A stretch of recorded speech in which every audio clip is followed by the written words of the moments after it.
Hello friends, welcome to my YouTube channel PK smart study. Daily current affairs के video series में आपका स्वागत है। आज है 3 नवंबर 2020 से करंट अफेयर्स के जितने भी इंपॉर्टेंट क्वेश्चन बनते हैं हम इस वीडियो में डिस्कस करेंगे। चलिए वीडियो स्टार्ट करते हैं।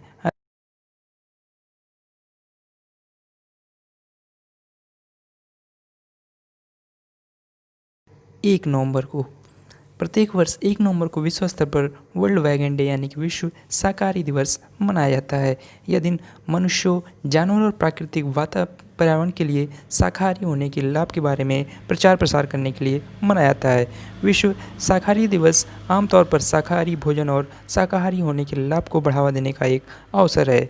वेगन यानी कि शाकाहारी शब्द डोनाल्ड वाटसन द्वारा दिया गया, जिसे वेजिटेरियन शब्द से लिया गया है। उस समय भेदभाव यह था कि वेंगस की डेयरी उत्पादों का उपयोग करने की अनुमति नहीं थी। इस बात का उन्होंने विरोध किया और विरोध में अंडे का सेवन बंद कर दिया और फिर 1951 में एक शाकाहारी आंदोलन बन गया। अगले क्वेश्चन पर जाने से पहले अगर ये वीडियो आपको पसंद आ रही हो तो लाइक और शेयर जरूर कर दें। साथ ही में हमारे Telegram channel PK smart study को भी ज्वाइन कर लें। वहाँ आपको सारे PDF एक साथ मिल जाएंगे। क्वेश्चन नंबर 2, हाल ही में किसी ने गुजरात में भारत की पहली सी प्लेन सेवा का शुभारंभ किया? इसका सही आंसर ऑप्शन नंबर ए, भारत के वर्तमान प्रधानमंत्री श्री नरेंद्र मोदी जी। प्रधानमंत्री नरेंद्र मोदी ने गुजरात के नर्मदा जिले में केवड़िया के पास बने स्टैचू ऑफ यूनिटी और अहमदाबाद के साबरमती रिवर फ्रंट के बीच देश की पहली सी प्लेन सेवा की शुरुआत की है। इन्होंने पोंड 3 से सरदार सरोवर बांध के पास से 2 इंजन वाले पहले विमान में उड़ान भरी और साबरमती रिवर फ्रंट पर उतरे, जहां पानी का एरोड्रम स्थापित किया गया है। सी प्लेन के बारे में बात करें तो इस 19 सीटर सी प्लेन सेवा को निजी एयरलाइन स्पाइस जेट द्वारा प्रबंधित किया जाएगा। यह सेवा साबरमती और केवड़िया के बीच की 200 किलोमीटर की दूरी को उड़ान से केवल 45 मिनट में कवर करेगी, जिसमें अभी 4 घंटे लगते हैं। इस उड़ान में 12 यात्री होंगे और जिसकी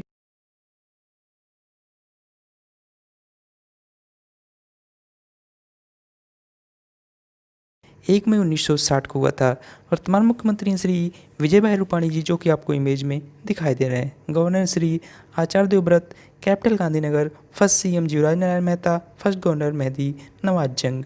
Lok Sabha seat 26, Rajya Sabha seat 11, total district है 33। गुजरात का हाईकोर्ट गुजरात में ये चीफ जस्टिस हैं विक्रम नाथ जी। चलिए आपको मैप में दिखाते हैं। ये मैप में गुजरात। चलते हैं क्वेश्चन नंबर 3 की तरफ। एंट्रिक्स कॉरपोरेशन, जो हाल ही में खबरों में देखा गया था, किस संगठन की वाणिज्यिक शाखा है? इसका सही आंसर है option number D, ISRO. Antrix corporation भारतीय अंतरिक्ष अनुसंधान संगठन इसरो की वाणिज्यिक शाखा है। यह अंतरिक्ष विभाग के प्रशासनिक नियंत्रण में कार्य करता है। हाल ही में संयुक्त राज्य की एक अदालत ने एंट्रिक्स कॉरपोरेशन को 2005 में एक उपग्रह सौदे को रद्द करने के लिए बेंगलुरु स्थित स्टार्टअप देवास मल्टीमीडिया को 1.2 बिलियन अमेरिकी डॉलर का मुआवजा देने को कहा गया है। चलिए आपको इसरो के बारे में बात करें। इसरो का गठन 15 अगस्त 1969 को हुआ था। इसरो का full form Indian space research organisation. Headquarter Bengaluru. Chairman है के सिवान, जो कि आपको इमेज में दिखाई दे रहे हैं। बात करें फाउंडर की तो विक्रम साराभाई, जो कि एक पहले चेयरमैन भी थे। First mission lunar, first satellite Aryabhata. चलिए चलते हैं क्वेश्चन नंबर 4 की तरफ। Annual status of education report यानी कि ASER 2020 के अनुसार सर्वेक्षण में शामिल बच्चों में से कितने प्रतिशत के पास ऑनलाइन कक्षाओं तक पहुंच उपलब्ध थी? इसका सही आंसर है ऑप्शन नंबर डी, 11%। ग्रामीण भारत में लगभग 60,000 छात्रों के फ़ोन सर्वेक्षण का आयोजन करके हाल ही में एनुअल स्टेट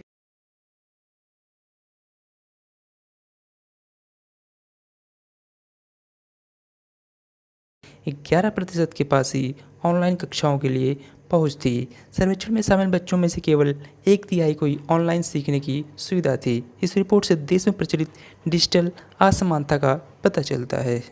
चलिए चलते हैं क्वेश्चन नंबर 5 की तरफ।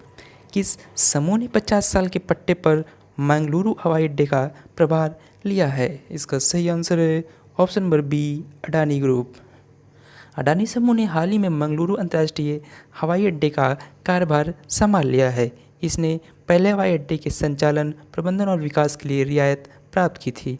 नागरिक उड्डयन मंत्रालय द्वारा पीपीपी मोड के माध्यम से 3 हवाई अड्डों बेंगलुरु, अहमदाबाद और लखनऊ हवाई अड्डे के संचालन, प्रबंधन और विकास के लिए हस्ताक्षर किए थे।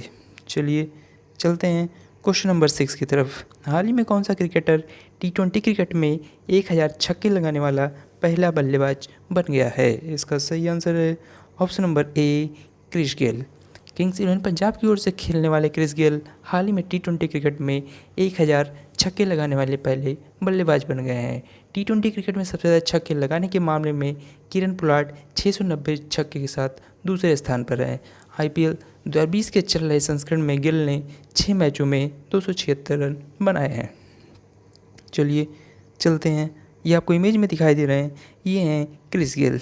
चलते हैं क्वेश्चन नंबर 7 की तरफ। हाल ही में किसने भारत के पन्ना टाइगर रिजर्व को बायोस्फीयर रिजर्व का दर्जा दिया है? इसका सही answer option number C, UNESCO. Madhya Pradesh के पन्ना टाइगर रिजर्व को यूनेस्को की world network of biosphere reserves सूची में शामिल किया गया है। यह भारत का 12वां और मध्य प्रदेश का पंचमढ़ी और अमर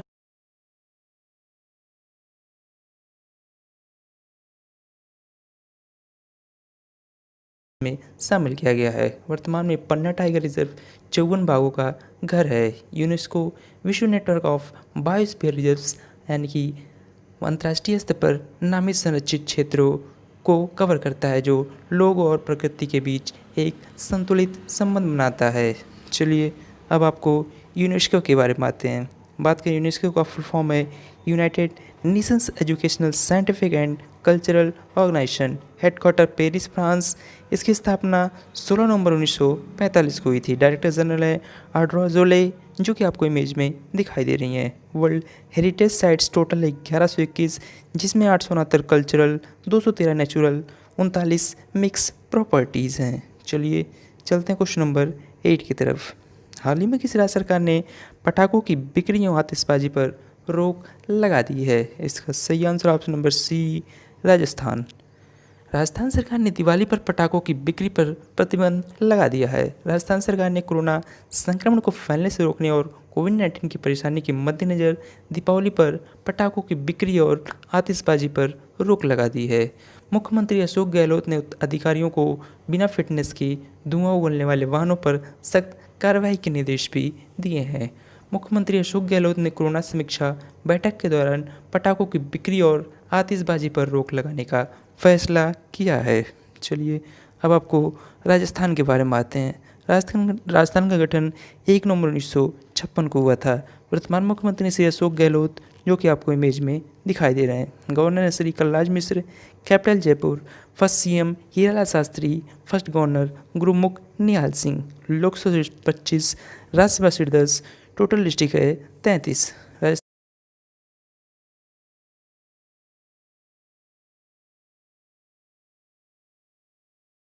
राजस्थान।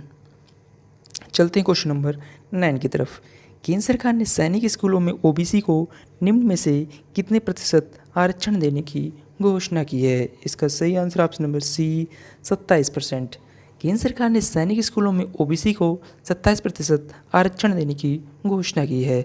बता दें कि रक्षा मंत्रालय के तहत कार्य करने वाली सैनिक स्कूल सोसाइटी देश में ऐसे 33 आवासीय विद्यालयों का प्रबंधन करती है। यह आरक्षण नीति शैक्षणिक सत्र 2021-22 से लागू होगी।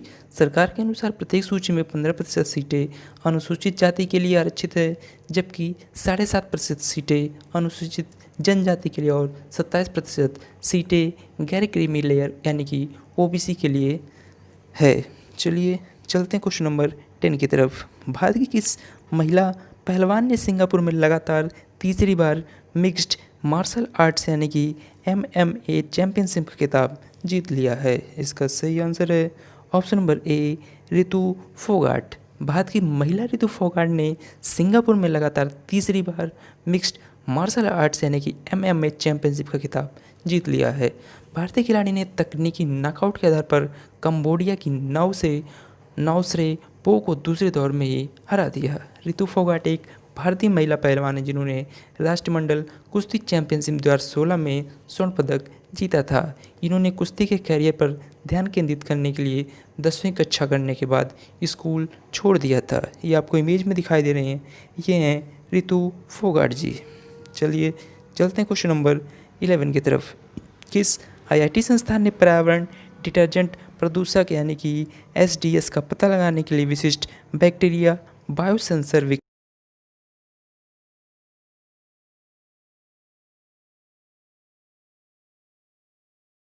डिटर्जेंट प्रदूषक यानी कि एसडीएस यानी कि बात करें पता लगाने के लिए विशिष्ट बैक्टीरिया बायोसेंसर विकसित किया है। संस्थान का दावा है कि इस दिशा में दुनिया की पहली खोज है।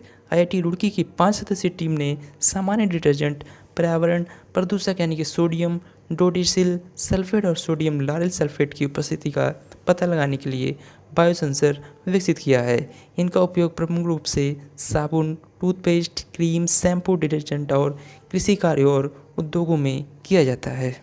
चलिए चलते हैं क्वेश्चन नंबर 12 की तरफ। हाल ही में किस देश के पूर्व प्रधानमंत्री मेसूत इल्मास का निधन हो गया? इसका सही आंसर है ऑप्शन नंबर सी, टर्की यानी तुर्की। वरिष्ठ राजनीतिक और तुर्की के पूर्व प्रधानमंत्री मेसूत इल्माज का निधन हो गया।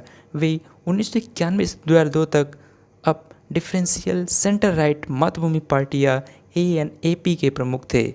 इन्होंने 1990 के दशक में 3 बार तुर्की के प्रधानमंत्री के रूप में कार्य किया। उनके पहले 2 प्रधानमंत्री कार्यकाल 1991 में और फिर 1996 में केवल 1 महीने तक चली थी, जबकि तीसरा कार्यकाल जून 1997 से जनवरी 1999 तक का था। ये आपको इमेज में दिखाई दे रहे हैं, ये थे प्रधानमंत्री मेसूत इल्माज। चलते हैं अब आपको टर्की के बारे में बात करें। टर्की की capital Ankara, president Recep Tayyip Erdogan जो कि आपको इमेज में दिखाई दे रहे हैं। Currency lira, nationality 29 October, highest mountain है अरारात, लार्जेस्ट लेक है वैन, नेशनल गेम है ऑयल रेस्टलिंग, एनिमल है ग्रे वोल्फ, फ्लावर है ट्यूलिप, पार्लियामेंट नेम है ग्रैंड नेशनल असेंबली। चलिए आपको मैप में दिखाते हैं, ये मैप में टर्की। चलते हैं क्वेश्चन नंबर 13 जो का आज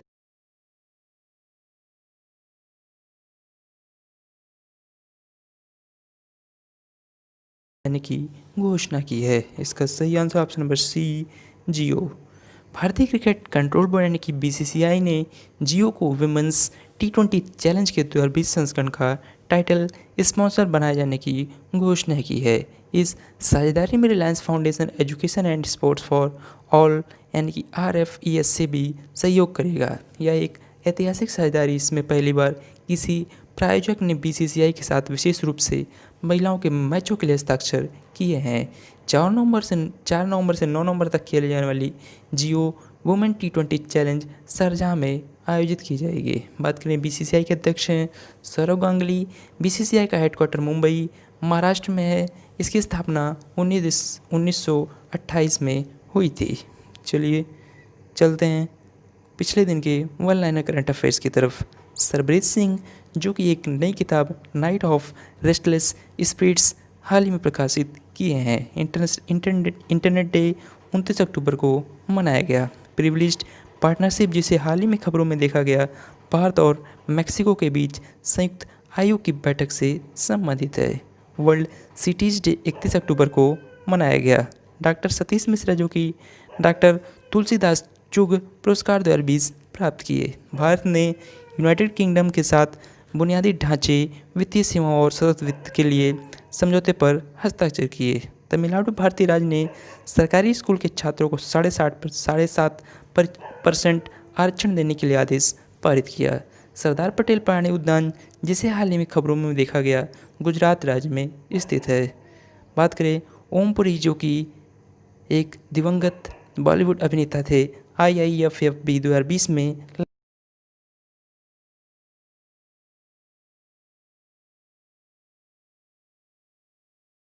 संस्थानों के साथ समझौते पर हस्ताक्षर किए। चलिए चलते हैं आज के स्टैटिक जी के क्वेश्चन की तरफ। आंसुओं में कौन सा पदार्थ घुला रहता है? इसका सही आंसर ऑप्शन नंबर ए, सामान्य नमक। क्वेश्चन नंबर 2 है, इंसुलिन की खोज किसने की थी? इसका सही answer option number A, Bentinck ने। चलते हैं आंसर ऑफ यस्टरडे क्वेश्चन की तरफ। 7 नवंबर 2020 को इसरो द्वारा किस उपग्रह का प्रक्षेपण किया जाएगा? इसका सही आंसर था option number B, EOS-1। Question number 2 था, चीन के क्षेत्र में दुनिया का सबसे अधिक ऊंचाई वाला क्लाउड कंप्यूटिंग डेटा सेंटर बना रहा है। इसका सही आंसर था ऑप्शन नंबर डी, तिब्बत। चलिए चलते हैं क्वेश्चन ऑफ द डे की तरफ। हाल ही में किसने विश्व की पहली वैज्ञानिक बुक बाय बाय कोरोना का विमोचन किया? क्वेश्चन नंबर 2 है, हाल ही में राष्ट्रीय एकता दिवस कब मनाया गया? ये किस लिए मनाया जाता है, इसको भी आप लोग कमेंट बॉक्स में ज़रूर बताएं। ऐसे ही डेली करंट अफेयर्स के वीडियो के लिए आप अपने चैनल PK स्मार्ट को सब्सक्राइब करें। वीडियो अच्छी लगी हो तो लाइक और शेयर ज़रूर करें। Thank you.